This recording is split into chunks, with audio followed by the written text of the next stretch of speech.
तस्मै श्री गुरुवे नमः। ध्यानमूलं गुरोर्मूर्ति, पूजामूलं गुरोर्पदम्, मन्त्रमूलं गुरोर्वाक्यम्, मोक्षमूलं गुरोर्कृपा। मोक्षमूलं गुरोर्कृपा।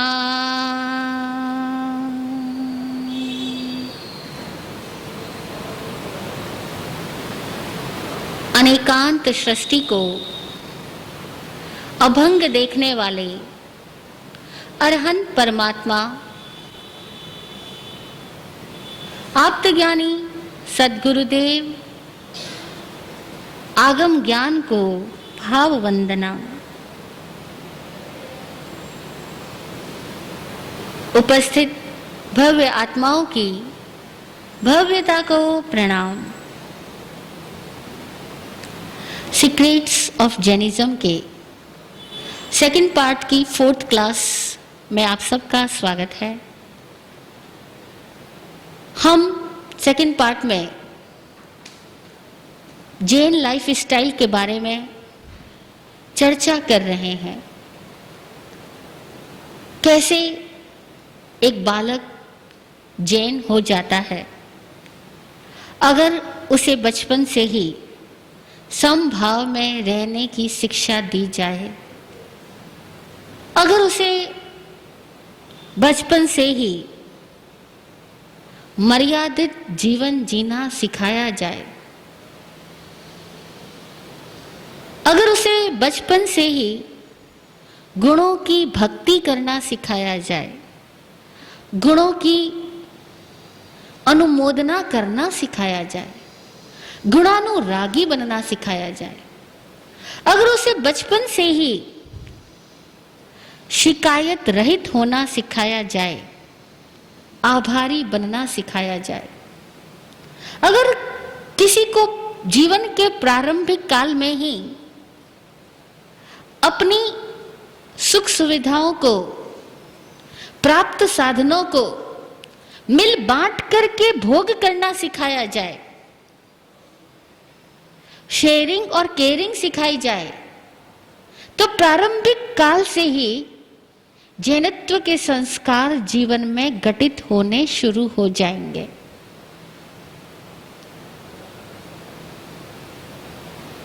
चार शिक्षा व्रतों की चर्चा हम कर रहे हैं। 4 शिक्षा व्रतों में सामायिक 9वां व्रत, देशावगासिक 10वां व्रत, पौषध 11वां व्रत और अतिथि संविभाग ये 12वां व्रत। ये 4 व्रत ऐसे हैं जिन्हें किसी तीर्थंकर ने, किसी ऋषि मुनि ज्ञानी महात्मा ने लोगों को नियमों के रूप में, प्रत्याख्यान के रूप में, व्रत आरोपण के रूप में कभी नहीं दिया। इन व्रतों का प्रत्याख्यान नहीं होता, किंतु इन चारों ही व्रतों का अभ्यास होता है। प्रैक्टिस में ये चारों व्रत लाए जाते हैं, इसीलिए इन्हें शिक्षा व्रत कहा जाता है। शिक्षा नाम तो पुनर् अभ्यासः। शिक्षा उसे कहते हैं जिसका बारंबार अभ्यास किया जाए, जो हमारे संस्कारों में आ जाए, जो हमारी जीवन शैली में ढल जाए। बाल्यकाल से ही जीवन शैली ऐसी हो कि हम सबके प्रति आदर युक्त हो, प्रेम युक्त हो, विनय युक्त हो, सबके प्रति। और जब कोई व्यक्ति सबके गुणों को देख पाए और सबके गुणों के प्रति प्रीति रख पाए, आदर भाव रख पाए, अपब्रिंगिंग ही पॉजिटिव टर्म में हो, तो उसकी जिंदगी में उसका दुश्मन बनेगा कौन? सोचो, हो सकता है कोई दुश्मन? प्रारंभ से यही सिखाया गया हो कि सब में क्वालिटीज देखो, क्वालिटी सीकर बनो, सबके लिए थैंकफुल बनो, हर चीज यूजफुल है, हर चीज का यूज जरूरत के अनुसार करो, मिसयूज मत करो, चाहे वो हमारी जुबान हो, चाहे वो हमारी राइटिंग्स हो, चाहे वो हमारी कोई भी एक्टिविटी हो, और चाहे वो हमारी थॉट प्रोसेस ही क्यों ना हो। थिंकिंग में भी इस बात की परवाह रहे कि व्यर्थ तो नहीं सोच रहा, स्पीच में भी इस बात की परवाह रहे कि वाणी को व्यर्थ तो उपयोग में नहीं ला रहा। वाणी हो या पानी हो, ईंधन हो या दूध हो, सबको व्यर्थ प्रयोग से बचा के चलो। अगर बाल्यकाल से ही यह संस्कार आ जाए कि किसी भी कण क्षण का व्यर्थ प्रयोग करना ही नहीं है, मिसयूज करना ही नहीं है, ऑटोमेटिकली हमारी लाइफ में 11वां पौषध व्रत घटित होना शुरू हो जाएगा।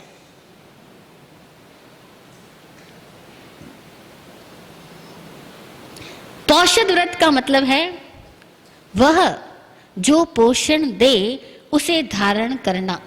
पोषध, वह जो पोषण दे, आत्मा के गुणों को पोषित करे, जीवन में प्रेम को पोषित करे, सद्गुणों का संचार करे, जीवन में सुख समृद्धि भरपूर करे, ऐसी अवस्थाओं को, ऐसे विचारों को, ऐसी भावनाओं को धारण करना पौषध व्रत कहलाता है।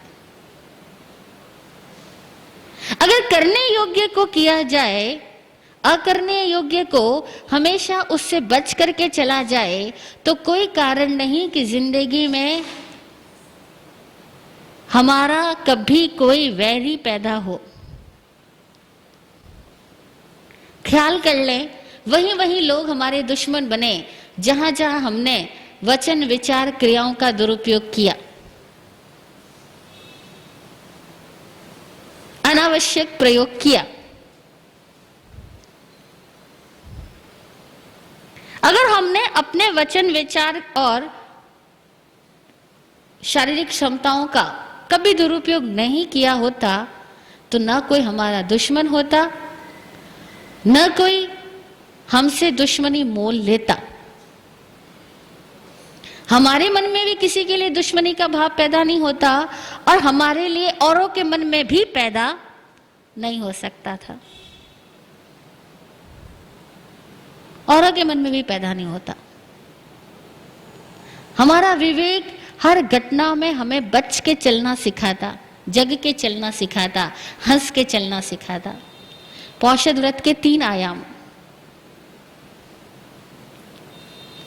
जो आत्मा के गुणों का, स्वाभाविक प्रसन्नता का बाधक हो, उससे हमेशा बच के रहो। जो भी स्वाभाविक आत्मिक प्रसन्नता के मार्ग में अवरोधक तत्व है, जैसे नकारात्मक विचार, नकारात्मक वार्ता, फिसड्डी आवारा फिजूल के दोस्त,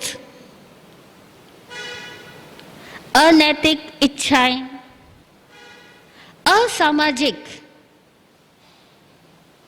मापदंडों के प्रति या कार्यों के प्रति उठ रही लालसाएं,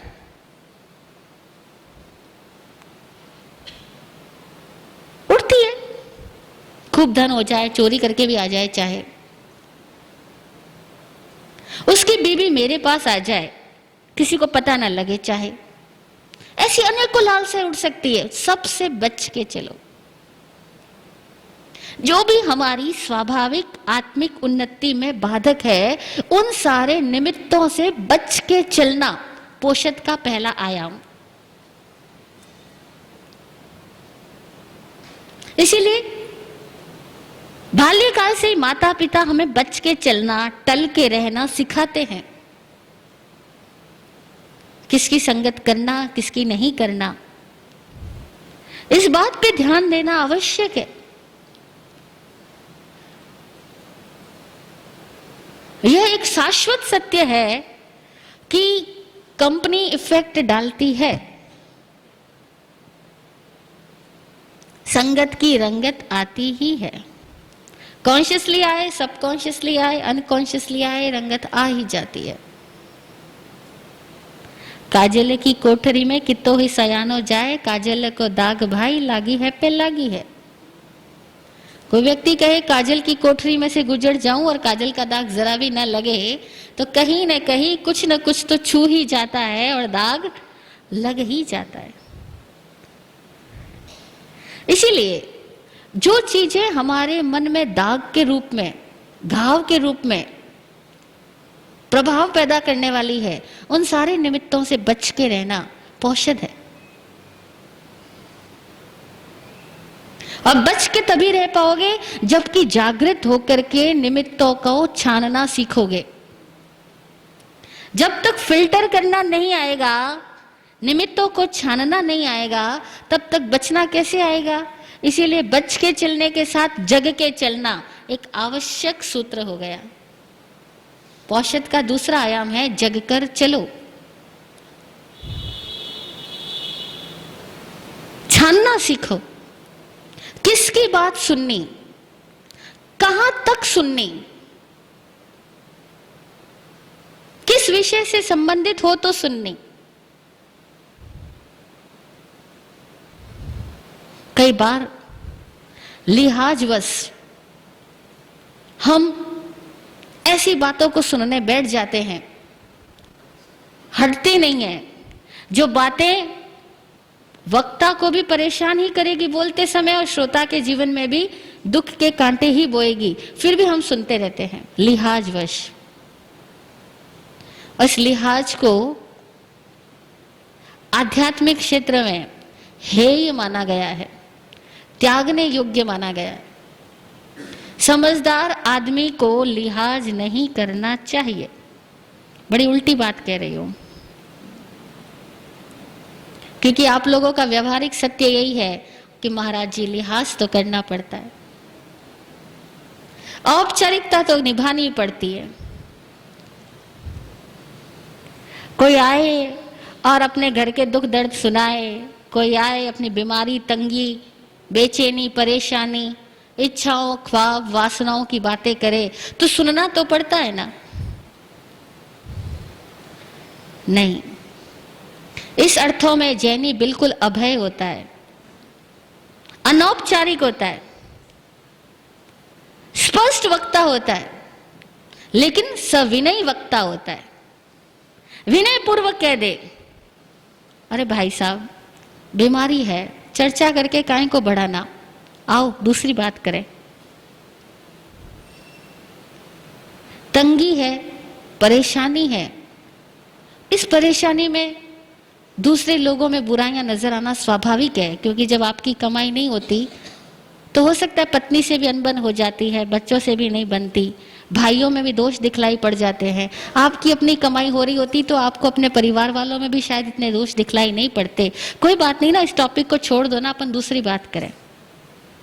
विषय बदलना सीखो, लिहाज छोड़ो, नहीं तो इस लिहाज के चक्कर में न जाने कितने अनावश्यक व्यर्थ दुष्प्रयोग हो जाएंगे, दुष्प्रणिधान हो जाएगा, गलत स्थानों पर ध्यान केंद्रित हो जाएगा। और जब दुष्ट स्थानों पर ध्यान केंद्रित हो जाएगा तो सारी ऊर्जा व्यर्थ ही खत्म हो जाएगी। जो ऊर्जा पोषण में लगानी है वह तो शोषण में लग गई। उतना समय तो गया, उतना श्रम तो गया। लिहाज रखने वाला, लज्जा रखने वाला आदमी अध्यात्म के क्षेत्र में प्रवेश नहीं कर सकता।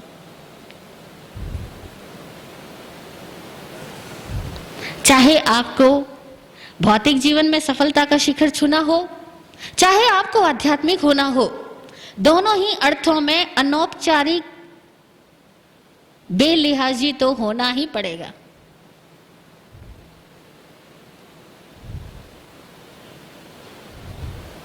वरना दूसरों की गलत इच्छा शक्ति हमारी सही इच्छा शक्ति को भी दबा करके खत्म कर देगी।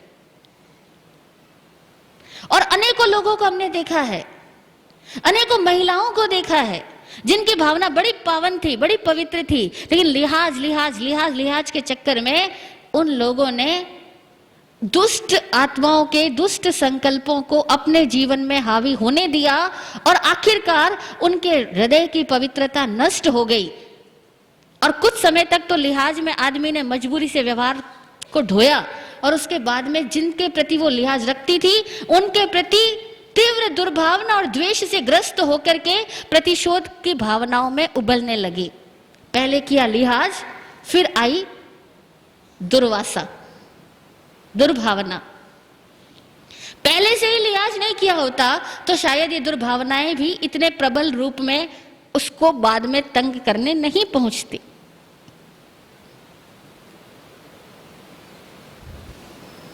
क्योंकि आखिर कब तक सुनेगी, कब तक सहन करेगी, कब तक नकारात्मक लोगों के बीच में अपनी सृजनात्मक सकारात्मक प्रेरणाओं को दबा दबा करके जिएगी। आखिर तो वे विस्फोट के रूप में बाहर फूटेगी और तब बड़ा नुकसान होगा। प्रारंभ में ही जग के चलो, बच के चलो। ये पोषण है, गुणों का पोषण है। और सद्गुणों का पोषण होना है तो दुर्गुणों के स्थानों से टल करके चलने की जागृति रखना अति आवश्यक है, क्योंकि ये पग पग पे निमित्त मिलते हैं। श्रीमद राजचंद्र जी की भाषा में कहूं तो पगले पगले जहर छे, हर पग पग पे जहर भरा पड़ा है। जो मिलते हैं वो यही कहेंगे, तू ये काम नहीं कर सकता, तेरे घर वाले ऐसे हैं। अथवा तुम्हारे एकदम निकट के आदमी कहेंगे, कोई होता है क्या, 100 में एक आध आदमी का कुछ अच्छा काम होता है, तुमसे कुछ नहीं होने वाला। अपने आप को समझ के क्या रखा है, अपने परिवार में कभी किसी ने कुछ नहीं किया, तुम ये क्या कर लोगे। गलत प्रेरणाएं मिलेंगी, अच्छी प्रेरणाओं को दबाने वाले मिलेंगे, नकारात्मक प्रेरणाओं को उभारने वाले मिलेंगे। अच्छे कामों को सराहने वाले लोग थोड़े मिलेंगे, उसमें कमियां निकालने वाले लोग ज्यादा मिलेंगे। ऐसे समय में बच के रहना, जग के रहना, ये चीजें प्रारंभिक काल से ही हम अपने जीवन में सीख लें, उतार लें। अब भी सीख ले तो कोई बात नहीं, हम सीखेंगे, हमारे माहौल में ये चीजें फैल जाएंगी। घर में एक आदमी का नियम हो कि नकारात्मक बात न बोलता है न सुनता है, उसका प्रभाव उसके पूरे परिवार पे आ ही जाएगा। और एक आदमी का नियम हो सुबह से शाम नकारात्मक बातों को बोलता भी है और सुनता भी है, वो पूरे घर में बीमारियों को पैदा करने का कारक बन जाएगा। ऐसी कहावत नहीं बनी कि एक सड़ी हुई सेव सारी सेव को सड़ा देती है, एक सड़ी हुई मछली पूरे तालाब को गंदा कर देती है। हमारी जिंदगी में हमेशा सद्गुणी लोग आए, सत्संगी लोग आए, समझदार लोग आए, योग्य लोग आए, इसकी ट्रेनिंग हमको बचपन से ही मिल जाए। और ये स्पष्ट हो हमारा विजन कि मेरी जिंदगी में वे ही लोग आते हैं जिन्हें कभी न कभी मैंने कॉल किया है, चाहा है। स्पष्ट विजन हो। जब हम कहते हैं निमित्त सदा निर्दोष है, जब हम कहते हैं इंसान अपने ही कर्मों का फल भोगता है, सुख दुख दोनों स्वकृत है, परकृत नहीं है, कोई और हमारे लिए सुख दुख का दाता नहीं है, हम ही हमारी जिंदगी में सुख और दुख के दाता है। तो इसका मतलब यह हुआ कि हमारी जिंदगी में जीवन साथी कैसा मिलेगा, परिवार के लोग कैसे मिलेंगे, पति को पत्नी कैसे, पत्नी को पति कैसे, सास को बहू कैसे, बहू को सास कैसे, आपका बेटा कैसा होगा, बेटी कैसी होगी, ये सब भी कहीं ना कहीं हमने ही चुना है, हम ही चुनते हैं। ये विजन क्लियर हो जाए, अब बचपन से ही क्लियर कर दिया जाए कि बेटा तुम्हें अपने दोस्तों की मंडली में कैसे दोस्त चुनना है, जागृति रखना। जो झूठ बोलते हो, जो चोरी करते हो, जो बदनामी से नहीं डरते हो, जो आपराधिक तत्व हो, जो बड़ों का अपमान करके शेखी बगाड़ते हो। बहुत लोगों की आदत होती है, बच्चों की भी आदत होती है। आज मैंने टीचर को ऐसा जवाब दिया कि पूरी कक्षा दंग रह गई। अथवा जैसी टीचर क्लास से गया, टीचर की बुराई करना शुरू, मिमिक्री करना शुरू, छीटाकशी करना शुरू। ऐसे बच्चों की संगत से हमारे बच्चे दूर रहे, हम स्वयं दूर रहे। जो दूसरों की इंसल्ट करके शेखी बगाड़ते हैं, वे लोग साथी बनाए जाने योग्य नहीं है। जो दूसरों के सीक्रेट्स हमारे सामने ओपन करते हैं, वे हमारे सीक्रेट्स दूसरों के सामने भी ओपन करेंगे ही ना, साथी बनाए जाने योग्य नहीं है। अपनी जिंदगी में कैसे लोगों का पोषण करना है, कैसे लोगों का चुनाव करना है। क्योंकि एक गलत चुनाव अनेकों गलत घटनाओं को जन्म देने वाला बन जाएगा। इसीलिए एक जीवन शैली में यह सद्गुण विकसित हो जाए कि हमें अपनी जिंदगी के लोगों को चुनना आए।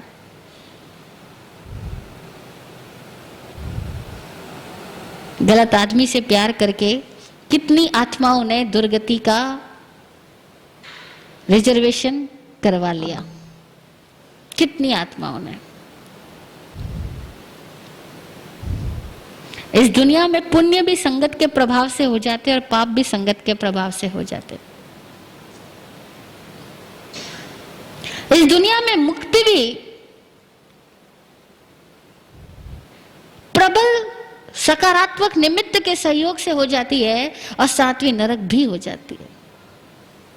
इतना निमित्त का प्रभाव होता है। इसीलिए पोषद व्रत सिखाता है हमको कि कैसे संगति की पोषण में रहना, कैसे सद्गुणों के वातावरण में अपने आप को रखना, विकसित करना। जो सामान धूप में बिगड़ जाते हैं, हम उनको बचा के ठंडे स्थानों में, फ्रिज में रखना जानते हैं? नहीं जानते? जो सामान सीलन से खराब हो जाते हैं, हम उनको धूप में सुखाकर स्वस्थ करना भी जानते हैं। तो जो दिमाग गलत संगत के प्रभाव से सीलन भर हो जाते हैं, उनको वापस तपस्या की, ज्ञान की, धूप की अग्नि में रख करके सुखाना भी सीखना जरूरी है। वस्तुओं के प्रयोग के लिए विवेक हमारे परिवार में सिखा दिया जाता है, तो विचारों के प्रयोग के लिए भी, दिमाग के प्रयोग के लिए भी कैसे सही वातावरण का चयन करना, ये भी हमें सिखा ही दिया जाना चाहिए। अगर ये नहीं सिखाया गया तो आप में कितनी भी प्रतिभा हो, गलत आदमी से जुड़ करके सारी प्रतिभा खत्म हो जाएगी।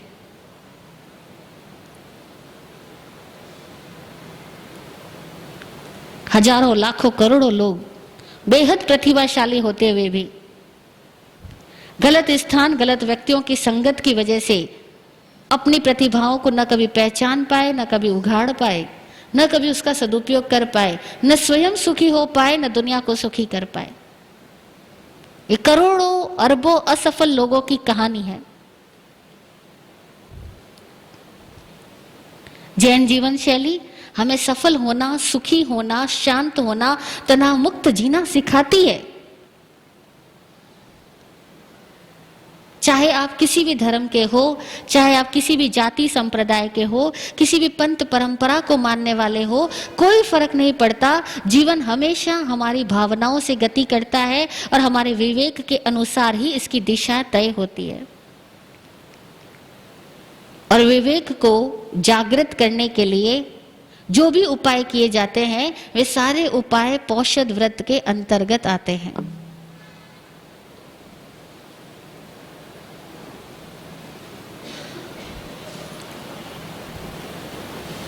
तो पोषद के 3 आयाम, बच के चलो अनावश्यक, उत्तेजक, अनैतिक, असामाजिक निमित्तों से,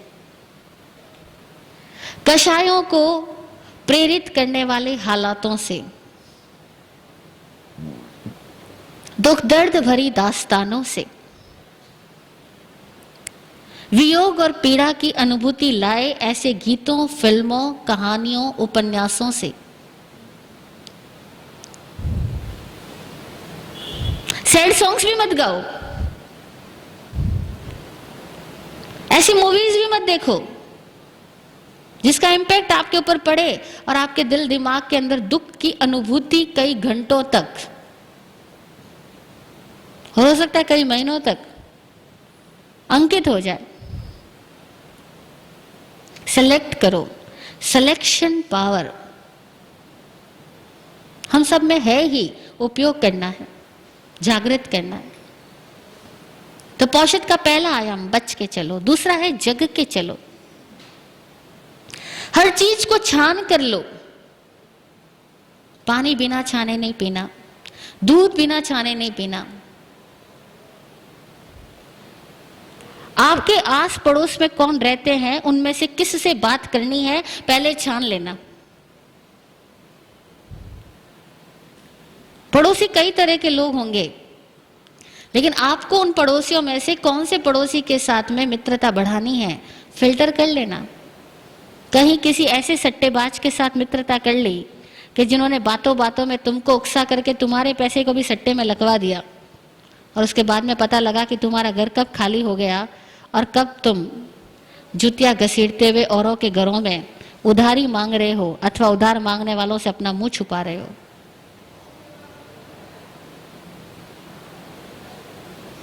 इसीलिए सारे निमित्तों को फिल्टर करना, जागृत होकर के। केवल सगाई सगपण के समय ही मत देखो कि सामने वाले का व्यक्तित्व कैसा है, उनका बिजनेस कैसा है, उनका स्टेटस कैसा है। हर दिन अपना स्टेटस देखो और हर दिन अपने सगे संबंधियों का स्टेटस भी देखो कि जिससे आपकी प्रगाढ़ता बन रही है वो कौन सी दिशा में जाने वाले लोग हैं। पूर्व दिशा की ओर अभिमुख हुआ व्यक्ति अगर पश्चिम दिशा की ओर अभिमुख हुए व्यक्ति के साथ प्रगाढ़ मित्रता बनाएगा तो प्रगति की ओर जाने वाला कभी प्रगति में नहीं पहुंच पाएगा, वो अंधेरे में ही पहुंच जाएगा। पश्चिम में तो सूरज अस्त होगा।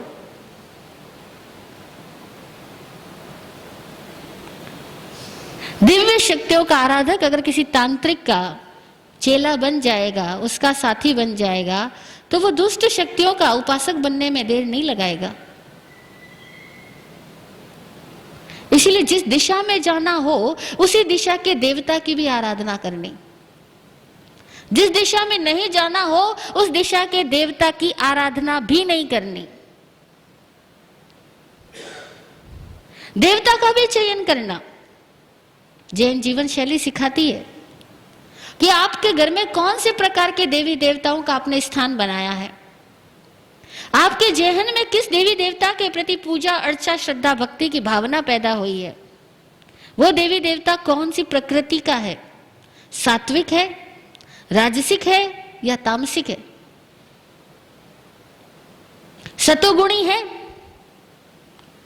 उससे आपका संबंध कितना रहे, उसकी भक्ति चर्या कितनी रहे। आवश्यक है तो करो, अन्यथा क्यों करो। हमें क्यों किसी देवी देवता से भी संबंध स्थापित करना, क्योंकि उनसे भी विशेष लगा हो गया तो निश्चित तौर से अगली गति वही बन जाएगी। भैरव जी का प्रबल भक्त भैरव योनि में ही पैदा होगा। सरस्वती का प्रबल उपासक सरस्वती लोक में ही जाके पैदा हो जाएगा।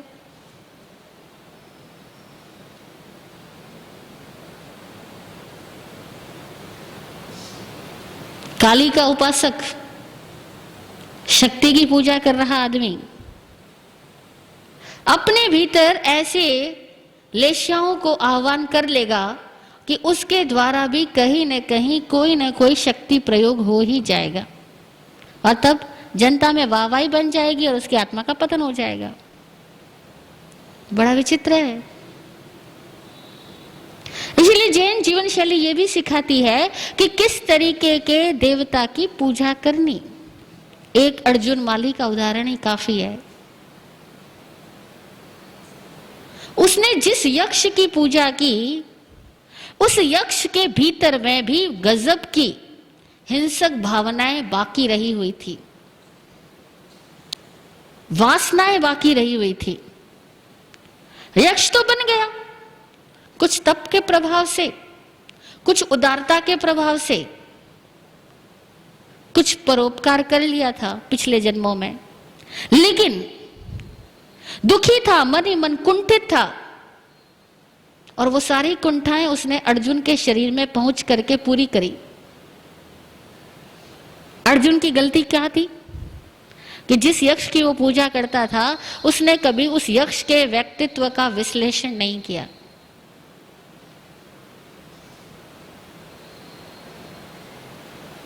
इसलिए पोषद ये भी सिखाता है कि किसकी भक्ति से अपने आप को पोषित करने की कामना कर रहे हो।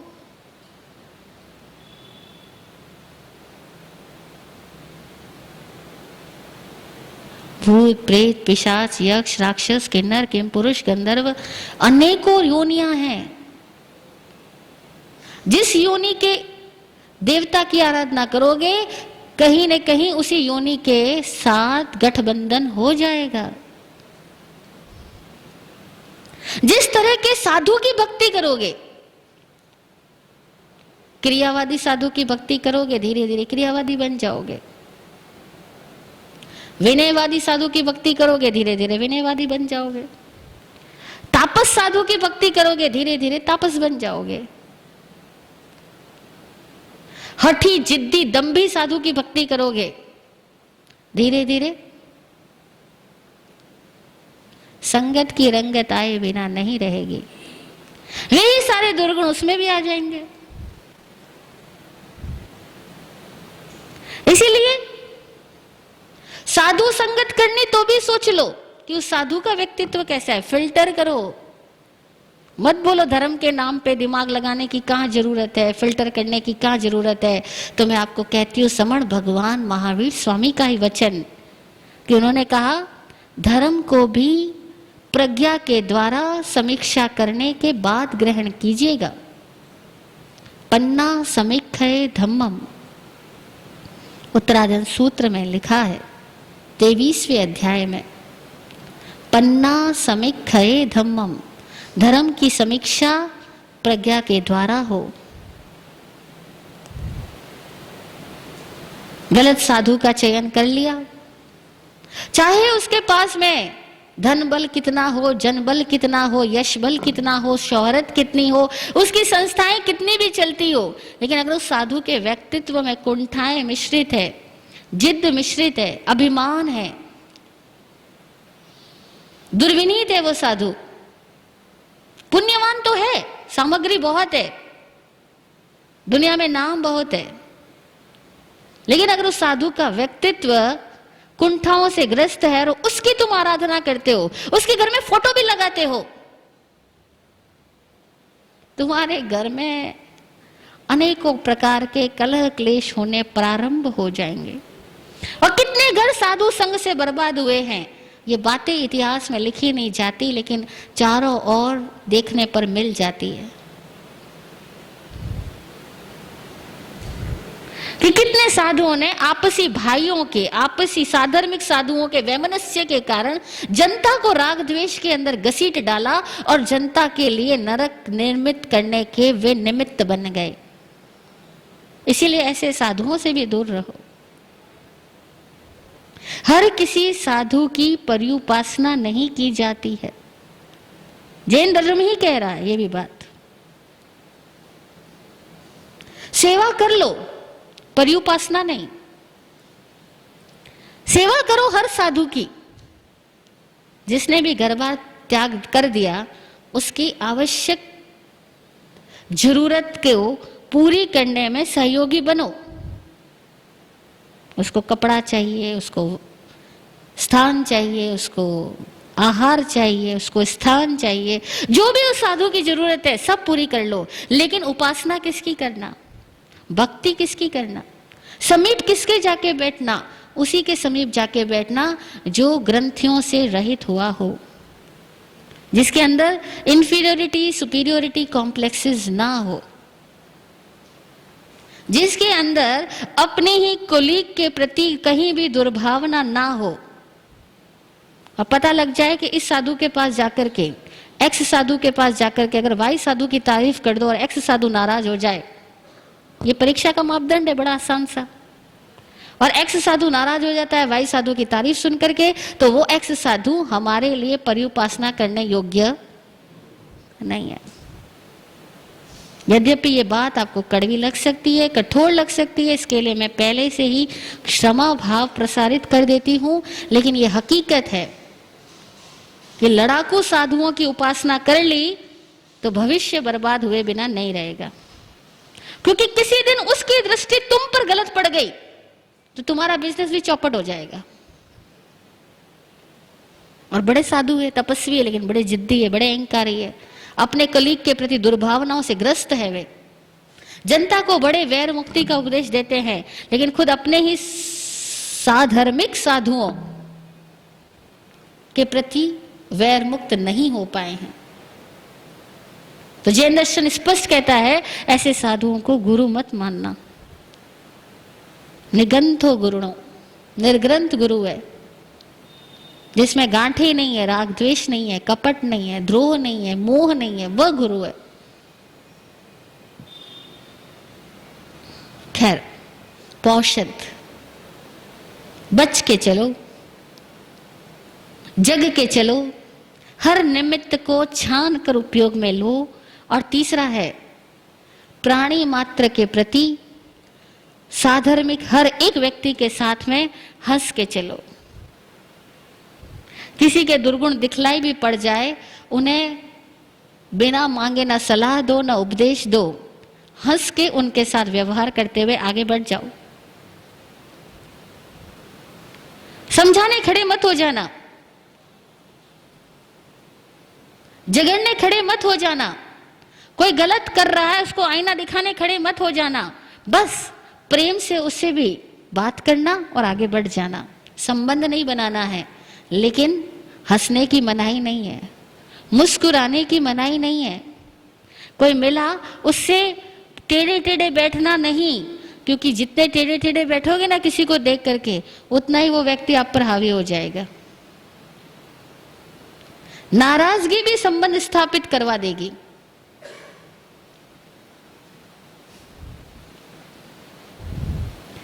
और नाराजगी में भी संबंध स्थापना होती है, इस बात को समझ ले हम। जब हम किसी के प्रति नाराज होते हैं, जब हम किसी से कटने की घोषणा करते हैं, तब भी हम उनसे संबंधित रहते ही है। इसीलिए कहा हंस के चलो। कोई निमित्त सामने आया है, मुस्कुराओ, आगे बढ़ जाओ, अटको मत। पोषद यह है तनाव मुक्ति की प्रक्रिया के 3 सूत्र। जीवन में सफल, योग्य, समझदार, सुखी होने के 3 सूत्र। चाहे आपको धनी होना हो, चाहे आपको मुक्त होना हो, 3 सूत्र है। बच के चलो, जग के चलो, हंस के चलो। पूज्य विराट गुरु जी ने दिए ये तीनों ही सूत्र। ये तीनों सूत्र जिंदगी में आ जाए, पौषध व्रत आ जाएगा। डिस्टेंस मेंटेन करो, देशावकाशिक व्रत। और जब गैप आ जाए तब खुद के अंदर आओ और अपने आप का निरीक्षण करते हुए अपने में रहे हुए कमियों को तो विसर्जित करो और अपने में रही हुई सद्गुणों के प्रति प्रीति और भक्ति को पोषित करो। पोषद व्रत। सब में अच्छाइयां हैं, सब में बुराइयां हैं। बुराइयों को विसर्जित करने में प्रमाद नहीं करना और अच्छाइयों को विकसित करने में प्रमाद नहीं करना, यह है पोषद व्रत। इसका अभ्यास हमारी जिंदगी में सतत रहे, हर दिन रहे। हर दिन चाहे तो हम रात्रि सोने से पहले एक आईना देखें। है आपके घर में आईना? एक नया आईना घर में लगवा लीजिए, जिस आईने में ये 3 सूत्र लिखे हो, बच के चला, जग के चला, हंस के चला, या क्वेश्चन मार्क। फिर अपने आप को तोल लीजिए, देख लीजिए, उसके बाद अपने अंदर रहे हुए सद्गुणों का पोषण कीजिए, दुर्गुणों का विसर्जन कीजिए, फिर अपना बिस्तर ग्रहण कीजिए। अगर ये अभ्यास प्रतिदिन हमारे घरों में होने लग जाएगा, पूरा समाज सुंदर हो जाएगा। सत्यम शिवम सुंदरम, तीनों ही बच के चलो, जग के चलो और हंस के चलो से प्रकट होता है। सत्य यही है कि असत्य से बच के चलो, शिव यही है कि जग के चलो, सुंदर यही है कि हंस के चलो। जो हंस के चलता है वही सुंदर है, जो जग के चलता है वही शिव है, जो बच के चलता है वही सत्य को उपलब्ध हो पाता है। ये तीनों सूत्र हमारी जिंदगी में आ जाए, जैन जीवन शैली आ गई। ओम शांति, ओम शांति।